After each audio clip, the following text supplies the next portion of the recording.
No, I don't dunk. Senator Rice. Can I just clarify your some numbers about your staff, numbers of staff? So before your relocation, how many staff did you have? About 16 FTEs. Okay, so there was an article in the Weekly Times in August that said, according to the RRRDC's annual report last year, the organisation had 18 full-time equivalent staff. Yeah, look, the numbers that before the actual relocation, I mean, numbers do fluctuate from time to time depending on what we have on our agenda. The numbers I've based my figures on are the 16. The 16? Yeah. All right. Could you just actually take on notice the difference between that 18 that was in your annual report and the Sure. 16 that you're based it on? Absolutely. Okay, and how many staff have you currently got, sort of halfway through the relocation? So currently we have 15. 15. And how many of those are in Wagga now? Currently located in Wagga are 3. Right. Yeah. Okay, so you've still got 12 staff in Canberra? Yeah. We're still, yes. Yes. And how many staff after the relocation is completed do you expect to have? So after we've completed relocation, we anticipate we'll have 11 staff based in Wagga. We'll have 1 staff based in Gunning and 1 staff based in Hay in New South Wales. Okay. So you'll have 14 compared with, you're saying, currently 16 staff. So we'll have I think it's 13 instead of 16. Instead of 16. Yeah. So what changes in programs are occurring through that reduction in staff from 16 to 13? So what we've been really, one of the key things I've been managing is ensuring that we deliver still quality service to the industries that we serve. We believe that and part of looking at the move was the opportunity to look at what resources we needed and how we do our business. And one of our absolute drivers is that we continue to maintain that level of service. But we do believe that there are some efficiencies we can make in the way we do our business and some of our systems and processes, and that's where we're hoping to pick up that. So are there particular functions that you're not going to continue to be undertaking? No, there's no functions as such that we're actually dropping. We're keeping exactly the same functions, but the way we go about it will be slightly different. Right. So, Yeah. Okay, so basically you're saying efficiencies in the way Correct. that you're doing things, Yes. so enabling you to Correct. go from 16 to 13. Yeah. So of the current, how many staff did you say you had in Canberra at the moment? 11. How many of you, or let's say your 16 to 18 staff that you had prior to the relocation, how many of those will end up having relocated to Wagga? So there will be 3 staff that relocate, including myself. Only 3? Including myself, So correct. So you're only retaining 3 out of your 16 to 18? We also have the staff member currently based at Gunning who's continuing, and So 4 out of the Yeah, correct. 16, so only 25%, a Yes. quarter of your existing staff. What impact is that going to have on you and your ability to carry out your functions? It seems to be a huge amount of disruption. So, and that's one of the things that we've been very careful to manage. Obviously, that potentially could have an impact on corporate memory, corporate knowledge, and the programs.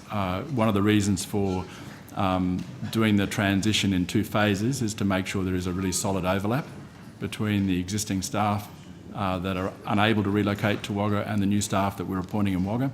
So we have built into that transition a good overlap so that there is some of that transfer. And obviously we rely on our systems, our record management systems, and also I guess I've personally put a lot of my time into actually going around talking to our stakeholders about the transition and how it's going and making sure they know who Rurdoch is. So have you set in place any criteria for maintaining that corporate knowledge or maintaining what you're trying to achieve through the move? Well, I guess particularly given those high levels of staff changeover. The main focus has been on making sure we do a good handover when new staff are appointed, and making sure that we have a decent length of time of actual overlap, and that's certainly added to some of our cost of actual relocation. So did you establish criteria before the move as to what you were trying to achieve through the move? And so that you can then objectively judge, excuse me, so that you can objectively judge whether the move has been successful? We have maybe Kay may like to comment, but the board has set objectives and KPIs, and this is such a fundamental part of our business now, the relocation, that they are captured in the KPIs that we have for the organisation as a whole. And I think there's, Senator, thank you for asking the question, Kay Hull, the Chair of RERDIC. I think there's also opportunity in having the relocation, in moving with new staff. That is no disrespect to the corporate memories and the capacity of staff that are existing and former staff, but it also gives us an opportunity to be able to take RERDIC in a direction that is suited for the for the stakeholders. I think it's something that I see as a very positive move. And I think the staff are seeing it as a very positive move. But I think the board is clearly determined that that this will work and that this will have a benefit not only to research and development for our stakeholders and industries, but generally to the nation as a whole in agriculture. Can you take on notice of whether it's the KPIs from the board or the criteria that you're using to judge the success? Thank you, and Senator. how you're going to be measuring that success as you go Absolutely. forward? The board will undertake these discussions in further detail in December, and we already have undertaken discussions, but we will finalise those discussions in December. So I'm happy to take that on notice, Senator, and provide you with the outcomes. And was there a cost-benefit analysis done of the relocation prior to it being undertaken? My understanding, there was a costing done. Yeah. A costing, but Yes. was there any articulation of the benefits?